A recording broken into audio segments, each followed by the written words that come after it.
Welcome to the Develop Yourself podcast, where we teach you everything you need to land your first job as a software developer by learning to develop yourself, your skills, your network, and more. I'm Brian, your host. So I had a few of you recently ask me to do an episode about what it would be like on your first day as a developer. Now, I've done this before where I talked about my first day at a startup versus a mid-sized company versus a Fortune 500 company. I've worked at around 7 jobs since I started learning to code about 10 years ago. That's not including some of the contracts I've done or working at different boot camps or even owning my own business. But I've also mentored around 100 developers since then, and I've spoken to hundreds more about their first day on the job. So I feel like I have a pretty good idea of what you can reasonably expect to have happen on your first day as a software developer. So let's get into it to know what you can expect, what's most likely to happen, and ways that you can excel and exceed expectations when you first get hired as a software developer. So if you're learning to code, you're probably thinking, is anybody ever going to hire me? Can this really happen? Like, I'm dealing with computer science majors or people that have come from Google or Amazon or all these big tech companies. And you're thinking, could this really be me one day? Would somebody really give me a chance?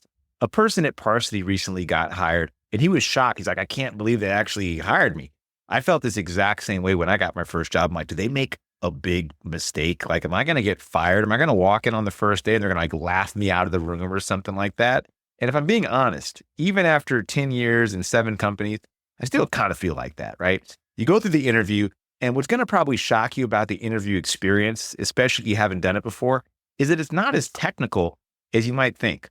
So at Parsity, one of the things I did recently was to introduce mock interviews, where we do technical interviews because people suck at them. Let's be honest. People suck at doing technical interviews, me included. That's why there's a whole industry on it. If people were really good at doing technical interviews and understanding data structures and algorithms, there wouldn't be a multi-million dollar, probably $1 billion industry that is geared towards specifically teaching software developers how to pass interviews. That's a whole other topic in itself that I'm not going to dive into too deep today. But what you're going to probably experience when you're out there on the job hunt is more of a get to know you interview. And this is shocking for a number of reasons because there's a ton of candidates out there. You've heard all about data structures and algorithms because that's all that's on social media. But then when you get to this no-name company, which is the 99% of companies that are out there, you haven't heard of them because of course you haven't heard of them because we only know what's in the top, few companies in the stock market or something at any given time. So your interview's likely going to be at a company you've never heard of with a small team of somewhere between 3 to 10 to maybe 20 or even 50 software developers. What they're generally going to ask you is something kind of like a vibe check. Basically, like, tell me about a project you worked on. How would you improve it? Here's some code we're going to write together. Let's build a small React component. Here's a take-home assignment. Why don't we talk about the take-home assignment? What interests you about working here? Maybe some more fluffy questions. I've seen at least 50% of the people at Parsity and around the same amount of people that I've spoken to don't even really have a technical interview. Like, they didn't write any code as part of their interview process. I got a job as a senior software engineer at 2 different companies without writing a single line of code. Do I think that's a good way to determine a candidate's ability? Absolutely not. I would never do that at my own company. And that was one of the first things I changed when I got in because I don't think the vibe check is really a smart way or a non-biased way of finding candidates. But you may encounter this kind of interview. Then you'll get an offer. If you didn't negotiate, 1, you lost money. 2, don't do that again or else I'm going to come after you and throw a bag of donuts at you. What the hell? You're leaving $10,000, $20,000, $30,000 on the table. You got to negotiate. And the easiest way to do that, by the way, is simply saying this. I'm so happy to take this offer, but I was hoping to come in more at this range because I want to really stick with this company for the long haul. I know that I'm going to bring a lot of value to the team because I have a background in X, Y, Z. I also see that the market rate in our particular area is around so-and-so. So I was hoping to get more to this range. What do you think? Leave it open-ended. They could either say, I think no. And you say, okay, I'm still willing to take it. That's awesome. Or you could say, I think we'll come in somewhere near the middle. And you just got yourself $10,000, $20,000, $30,000 more by literally just asking. There's a way to do this. And that's by typically I'll go around 10 to 20% more than the initial offer. If it's a really high offer, I'll probably go 10% more. If it's an offer I really don't like, then 1, I'm just going to ask for what I do want at the bare minimum. And if they don't like it, then I'm not going to take it anyway. And around 20% more is about as high as I'd go. If the job offer is $100K and you're like, well, I only take $200K, they're going to laugh you out of the room.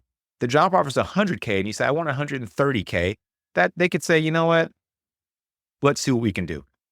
So use your head, use your common sense, and don't just get stuck and just take the first thing that comes across your desk or think they're going to laugh you out of the room. If you ask for something reasonable, right? Do it. Trust me. I didn't do this for years, lost tons of money. I've also done it and gained tons of money. So now that you got the job, you got the offer, you negotiated, they give you your starting date. Between now and the starting date, here's what you should be doing. You should say, what should I be working on, learning, or reading about that you think is going to help me on my first day? What is the tech stack that you used? Maybe you know React, but they use Vue or Angular. Maybe you know JavaScript, but they're going to use Python or C# or Ruby or something like that. You could ask them, what do you suggest I do before I come in? Is there a small project or some reading material I can have that would help me get acclimated for my first day? They're either going to say, yeah, here you go. Or more likely, they're going to say, no, not really, just show up. Hey, I hope you're enjoying the show. Now, let me be clear. Learning how to code is not easy. It's even harder now with so much information about how you should be studying, what you should be learning, and the reality of the job market. Getting a job requires an entirely different skill set than just learning how to code, but you need both to succeed. At Parsity, we work with you one-on-one in a very small setting. We only take 60 people per year to coach them from zero through hired. The reality is, if you're a career changer, you need that personalization to help you with your individual problems, your local job market. And if you want to work directly with me and my team, go to parsity.io. If you want more information, just schedule a call directly with me by clicking the link in the show notes below. Now, back to the episode. So that first day, you get there. And what typically happens is it's a pretty fluffy day. What goes on is you get your computer in the mail, you get a MacBook or a Windows, whatever. The first day could be just setting up your equipment. That could be it. You're going to need to get access to Git, GitHub, Confluence, whatever documentation center they use, and usually Jira. Jira is a service that basically all software teams use to know what projects they're working on, compose the projects into small tasks, and then split those tasks and assign them to different teammates on the team. And you'll move those tasks between, so it'll be to do, or doing, or done, or delivered, or whatever. That is how you track almost all software projects. Jira is the number one tool that any sophisticated, mature software team uses. There's other tools out there, but none even come close to Jira. So that is probably what you're going to be introduced to on your first day. Now, most software teams start the morning off by doing a stand-up, where you will sit down. You actually don't stand up, which is kind of funny. You'll be sitting down or you'll be online or whatever. Your teammates will introduce you, or the person that's talking to you that day will introduce you, and they'll say, here's Charlie, or here's Sarah. It's their first day here. Tell me 2 funny facts about yourself. And you're like, oh, geez, I wasn't prepared for this. And you're embarrassed. And then they'll move on to whatever they're going to move on to because no one really cares. Anyway, they're busy doing their own work. And what a daily stand-up will consist of is going around to every developer who sits there and saying, what did you work on yesterday? What are you going to work on today? And is there anything blocking you? Now, you being super new there, you won't have anything to say. What most people do during stand-up is just say something really mundane and boring that is of no use to anybody else. So don't be like that. Try to always go above and beyond, or at least be a little bit entertaining or funny, right? Because that'll make people's days a little better, make you more memorable. So here's a really bland, lame status.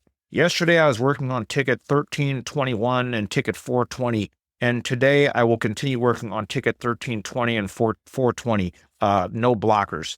They'll move to the next person and they'll just continue this. Completely useless. Which much better is if you say, yesterday I was working on ticket 420, which is making this button a shade of green based on the design team spec. One issue I'm running into is that this shade of green is actually not accessible to people in Argentina who tend to have this color blindness. And so what I'm doing now is working with the team to figure out a workaround for this solution. No blockers, but I am working with the design team to understand the better shade of green we can use. So you want to add a little context to what you're doing. If you have a blocker, something that's preventing you from moving forward with your ticket, just say that. It's really lame when people just say, I have nothing going wrong and I'm just doing the same work. It gives you no indication of what's really happening. So don't do that. That's the best way to stand out and to let other people on your team know what you're really working on, and also make you just look like you're more proactive and engaged, even if you're maybe not. So after stand up, your teammate will probably give you some sort of assignment, some sort of thing you can do, or maybe not. I think a lot of people expect hand holding on their first job, or that people are going to be willing and ready to mentor them.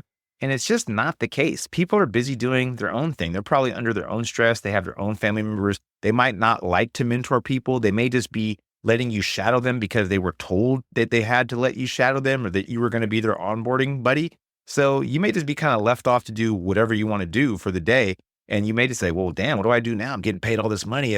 Should I do something? So be proactive. This is the theme of this episode. On your first day, first week, first month, first year, be proactive. Reach out and say, hey, I'd really like to start working on a ticket. Is there something really small I could take that would show me the deployment process, basically how to get code from my machine out to the web? And you should ask somebody, if they haven't showed you that, how does that happen? Because ultimately what you're going to do on that team is you're going to write code, you're going to get it into GitHub, you're going to have somebody on the team review that code, and then eventually it will be pushed out to the public to see, to your 5, 10, 20, 100 million customers. And so you want to understand part of that process as much as you can. So ask people, hey, are you going to deploy something? If so, can I shadow you? Now, next, figuring out the code base. Code bases are way larger, even on a small team, than anything you've been exposed to if you went to a boot camp or you went to a college or whatever, if you learn how to code on your own. You're going to be exposed to the largest code base you've ever worked on. Now, how do you understand how to work within this code base, especially given no instruction and maybe the people aren't like really being proactive enough with you either? Maybe they're not like reaching out saying, hey, would you like to come see this thing I'm working on? Again, you need to do that. So step one on that first day is just get the code base running. Like literally just get it to open up in a browser or however it's supposed to be run and look at it. If it's a mobile app, run it somehow on a mobile device. If it's a web app, run it on your machine. If it's a back-end service, learn how to get it up and running so you can actually request and hit that service from Postman or something like that. That is your crucial, critical number one step. That's the only thing you should really be doing on day one. And you might think, oh, isn't that easy? Like all you got to do is just run a command. Maybe at your boot camp or your college class or the tutorial you were watching, this is really simple, right? But when you're working with a production code base that's been worked on for years or maybe even a decade or more, it takes a lot to run it. You probably need to have different environment keys that are set. You might need to have your computer set up to hit some other service that it needs to get running. There's usually a database that's involved. There's usually a production version versus a staging version versus this version. You have to get all this stuff up and running. And then you might think, well, how do I even do anything with it? That's the next thing you do. You keep playing around until you can get this thing in a state where it actually works the same way that a customer might see it.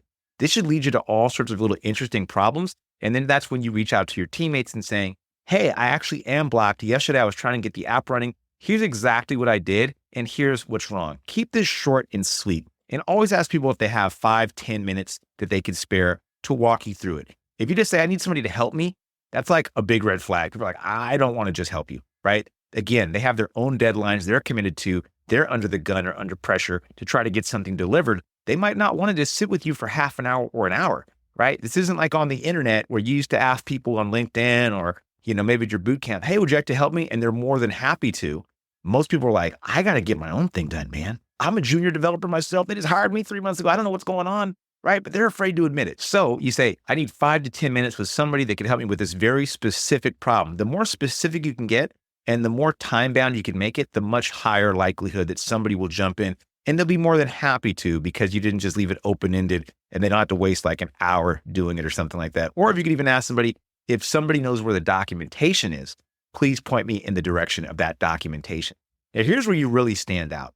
During this first day or days on the job, you're barely learning how to get things running. You might have got your first assignment and nobody really expects much from you, if I'm being honest. They just think, here's an assignment to keep you busy and to let you bumble around for a while. It's due in some arbitrary amount of days. You should absolutely be letting them know if you think this is possible or not. This takes a lot of guts because if they give you something that it seems simple, like we just want you to change the color of this button, and on the surface seems simple. Your first ticket or your first assignment will usually be, here's a JIRA task that's assigned to you. It's ticket number 42069 or whatever, right? Now you need to do this thing. It'll say, we need the color of this button green, or we need to change the text from this to this. And you think, oh, that's super simple, right? Problem is getting that into the code base, going through the peer review process and learning how to get it across the finish line and into production will take 10 times longer than you probably think. It's not as simple as just changing the text and pushing a button and now it's out in production. You need to go through many steps, maybe talk to many people, maybe just figure out where the hell is this thing? I thought this button was like one simple place. And it may end up it's really difficult. So you want to be really open and talk about, hey, I'm having trouble with this. Remember, your team's threshold for how much you annoy them is really high right now. So, right, they don't have a short fuse. They have a long fuse. So this is the time to quote unquote bother people, annoy people, be a little bit like, hey, I really do need some help, push people a little bit. They're going to be pretty respectful at this point. It's better to know this now than to try to figure this out in 3 months when their expectations are much, much higher. And they won't be so nice about you asking how to change the color of a button when you're 6 months in to your first day on the job. And very lastly, remember, once you're doing all this, expectations are generally pretty low. But one thing you need to do is make expectations clear. You probably think they're going to give you a 30-day plan or a 60-day plan or a 90-day plan and do all this stuff with you. That usually doesn't happen. What usually happens is you just kind of get a ticket and then you get the next ticket and then you get the next ticket. And next thing you know, you're 6 months into the job. You kind of feel like you kind of know what's going on and you've just been cranking out tickets. Do you know if you're doing well or not doing well? You might not know until you get a review a year later from your manager. So to avoid this situation where you don't really know how you're doing, just simply ask. If they didn't give you a 30-day plan, make a 30-day plan. Say, by the end of the 30 days, here's what I expect myself to have accomplished. And you can write, I expect to have taken on 3 different tickets, varying in difficulty and increasing in difficulty as I do them. So I hope by the end of my first 30 days, I'm able to do this kind of task. Or maybe at the end of my 30 days, I just want to know how the whole system works at a really high level. And I want to have put my first ticket into production. That's a really, really good one. You can run it by your manager and say, here's what I'm thinking is a good 30-day plan for me. And you could make it as ambitious or unambitious as you want. And you can kind of get their feedback on it. And that way, you know that they are like, oh yeah, this is great. This is great. This is perfect. And you can know whether or not you're going to be hitting expectations and if you're on a good track. And then at the end of that 30 days, maybe you get them another 30-day plan. Say, well, hey, 30 days went pretty well. Here's the things I checked off. For the next 30 days or 60 days, here are my new goals. What do you think about this? And they could think, well, I'd actually hope you would do even more in this time. That way, you're both in sync and expectations are clear. That is the way you win the game and you don't go in there and kind of bumble around, do tickets, find out you're not doing so hot and you get fired 6 months after you get your first job, which I have seen happen, much less likely than you'd ever expect. But why be in the shadows? Why be in the dark? Why not just make your intentions known? Let them know, here's what I think I'm going to do. Here's how I'm going to kill it here. You tell me. That is how you're going to crush it at the first day on your new job as a software developer, which is, by the way, where most of your learning will occur. Hope that's helpful. And if you are interested in becoming a software engineer, then obviously join Parsity.io. There's a new program that I'm offering, Parsity.io/inner circle, inner-circle. It's with me and a buddy of mine, Zubin, who is a former software engineer at Google. Yes, Google. And he'll be working with you, and I will too, one-on-one in a very intimate setting to focus on you, give you a personalized learning roadmap, and then working with you to get the job of your dreams in tech. It is only for ambitious people that really are serious about changing their careers and understand that this commitment is going to be a big one. This is a life-changing process, but it's totally worth it. If you want to work with us, there's 15 spots available for this year. Hope to see you inside. See you around. That'll do it for today's episode of the Develop Yourself podcast. If you're serious about switching careers and becoming a software developer and building complex software and want to work directly with me and my team, go to Parsity.io.